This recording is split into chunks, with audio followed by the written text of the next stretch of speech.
Chat chat G P T open ಮಾಡಿರಿ. ಹಿಂಗೆ click ಆಮೇಲೆ ಈ ಥರ ಬರ್ತದೆ. ಇಲ್ಲಿ ಕೆಳಗೆಲ್ಲ ಪೂರ ಅದು ಔಟ್ ಅದಲ್ಲ, ಅದ್ರ ಮೇಲೆ ಕ್ಲಿಕ್ ಮಾಡಿರಿ. ಹಂಗೆ ಏನು ಬೇಕೈತಿ ನಿಮ್ಗೆ ಅಂತಂದ್ರೆ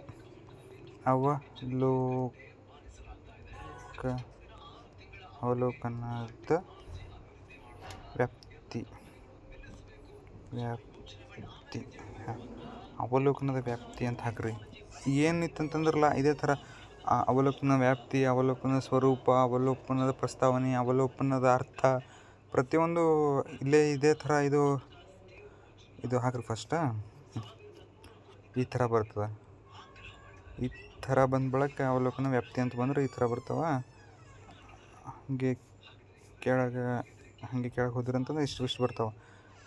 ಶಾರ್ಟ್ ಸಿಗ್ತಾವೆ ಇಲ್ಲಿ, ಓವರಾಗಿ ಸಿಗಲ್ಲ. ಆಮೇಲೆ ಮತ್ತು ಹಿಂಗೇನು ಮಾಡ್ತೀರಿ ಅಂತಂದ್ರೆ ಹಿಂಗೆ ಕೆಳಗೆ ಎಳಿತೀರಿ, ಇಲ್ಲಿ ಸ್ಕ್ರೋಲ್ ಆಗ್ತದೆ. ಅದ ಬಳಿಕ ಮತ್ತು ಅದೇ ಥರ ಫಸ್ಟ್ ಹೆಂಗಿತ್ತು ಹಾಗೆ ಬರ್ತದೆ. ಆಮೇಲೆ ಮತ್ತೆ ಇಲ್ಲಿ ಅದೇ ಏನು ಹಾಕ್ತಿರಲ್ಲ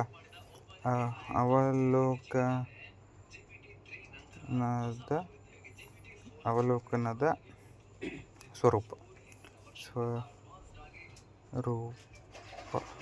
ಸ್ವರೂಪ ಈ ಥರ ಹಾಕಿದಿರಲ್ಲ, ಹಿಂಗೆ ಮೇಲೆ ಹಾಕೋದು ಸ್ವರೂಪ ಹಾಕ್ತಿರಲಿ.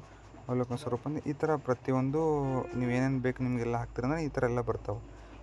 ಹಾಗೆ ಇನ್ನು ಒಂದು ಸ್ವಲ್ಪ ಹಿಂಗೆ ಮೇಲೆ ಎಳ್ಕೊಂಡು ಹೋದ್ರೆ ಒಂದೊಂದು ಜಾಸ್ತಿ ಬರ್ತಾವೆ ಪಾಯಿಂಟ್ಸ್, ಒಂದೊಂದು ಕಮ್ಮಿ ಬರ್ತಾವೆ.